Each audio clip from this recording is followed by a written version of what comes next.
If you need any My Team grinds in any mode, hit up my boy Witty for safe, reliable, and the cheapest grinding services around. Hit him up on Twitter. You won't be disappointed. Yo, what is good, YouTube? Welcome back to another JC2K video. In today's video, we are going to be going through and ranking the top 10 best shooting guards in NBA 2K25 MyTEAM. Right now, before we hop into the video, if you haven't already, make sure you hit that subscribe button. Help me push towards the 40,000 subscriber mark on the channel. I upload every single day. Multiple videos a day on the daily. Would really appreciate it if y'all do subscribe. Without further ado, we're gonna hop right into it and we're gonna rank these top 10 shooting guards in my team. Starting at number 10, my order's changed a little bit towards the end of this list. I'm going Vince Carter at number 10. I think offensively he's really solid, but his movement could be a little better, and defensively he's not a dog. Like, he's good defensively, 85 interior, 92 perimeter, solid card, but the defensive hops aren't insane. Not a ton of like high 90s stats in the defensive end of the court. Now, he's an elite slasher, an elite shooter with a good jumper, and he's got a top tier fade, but the SIGs could be a little better. Normal dribble style isn't great, and behind the back isn't great. Kobe escape's solid, but great fade, solid jumper, elite slasher. Not the best in terms of movement though, and the defense could also be a little bit better. That is the main reason for him going only at number 10. Number 9, and he has leapfrogged Vince as well as another card in Clyde Drexler from my last ranking. Clyde isn't even on the top 10 anymore, and that is Paul George. Now, the thing about Paul George that makes him so good to me, 6'8" with a 6'11" wingspan, number 1. That type of size is really valuable in terms of switchability and versatility. But additionally, bunch of off defensive badges. I just think I'm undervaluing on some of my previous lists the defensive value of this Paul George a little bit. I get that he's an older card, and so I think that might have been the main reason for me pushing him back on this list, is because he came out middle of season 1-ish. Card's been out for months and months, but he's still so good defensively, such an elite slasher with a good jump shot. Even his escape is a really good escape. Now, pro dribble style is good, not insane. His behind the back isn't great, but his fade also isn't top tier, but I mean, good escape, decent dribble style, elite shooter, slasher, and some decent playmaking badges still too. And I mean, he's got great speed and he's a dog defensively. I really think I'm undervaluing this card a little bit, having him where I had him. Now, even number 9 could still probably be argued as a little bit undervaluing, but the shooting guard position is so loaded at this point that even moving up a couple spots from where he would have been over a couple guys from last time, he's still only number 9. Number 8 is brand new Galaxy Opal Jimmy Butler. I was so impressed with this card when I did gameplay with him. The jumper could be a little better, but that's probably my biggest critique. I mean, 92 3 ball is great. He's super fast. He's an elite slasher with a 95 driving dunk, and his defensive badges and stats are top tier. Honestly, I think him and Paul George are close, but I actually like Jimmy's escape too. Like, his movement's pretty surprisingly good. Honestly, him and Paul George are similar in a lot of ways. I think I lean Jimmy slightly. The stats are a little better in terms of a couple small areas. Now, it's close, there's no doubt about it, but I think I'd lean Jimmy just slightly as the edge at the number 8 spot. And both those guys are really solid cards. No doubt about it whatsoever. Number 7, trying to read my own handwriting. I'll be totally honest, I do not know what that's. Oh, there we go. Ron. I thought it said T-O, and I was like, who is Ton? Who is Ton? No, it's Ron. It's Ron Artest.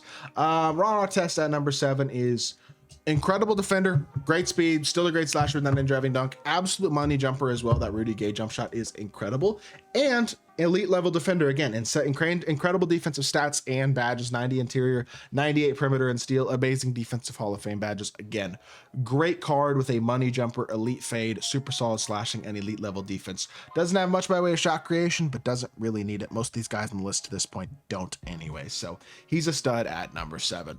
Number 6, Dark Matter Michael Jordan. This is one of those that I generally get a little bit of flack on because I got MJ lower than a lot of y'all probably would. Problem with MJ is his jumper's just not that good, and neither is his fade. Everything else is top tier. The stats, the badges, all that is incredible. And even his SIGs are good too. Kemba escape, D-book dribble style, good SIGs. Like, card is really good. But even on very quick, his jumper's just not that good. And that kills what is on paper stat and badge wise the best shooting guard in the game. He's just not though, because his jumper's not that good. I truly can't put him higher than 6, and I don't even feel bad. I think even 6, you could argue a little lower if you wanted to because of the jump shot, but I have him at the number 6 spot on my list. Now, my rankings have changed a bit more in this spot as well, and that is Franz Wagner only being at number 5 now. He has been leapfrogged by a couple of cards since last time I did this video. Now, Franz's biggest value is being 6'10", 7'1" wingspan, and being a high-level shot creator. You don't get much of both of those things. Good playmaking badges, really fast jump shot, normal fade ain't bad, as well as D-book dribble style, De'Aaron Fox escape, Garland behind the back. That is close to about as good as Sigs as we have in my team, pretty much. The problem with Franz is, number one, he's not, despite being 6'10", a god tier like on-ball defender, although he is so solid. But number two, his jumper gets a lot of load ups when he's tired, more than any other card on this list, and it can be a real frustration when you over dribble a bit with Franz and he is tired. You're just not greening it, and it's a little bit frustrating for sure. That's my biggest criticism with the card. I still think he's a dog. A 6'10" free card, you're not going to get many of those all year. He's a monster, and I got no issues with him at number 5, but that's where I'm putting him.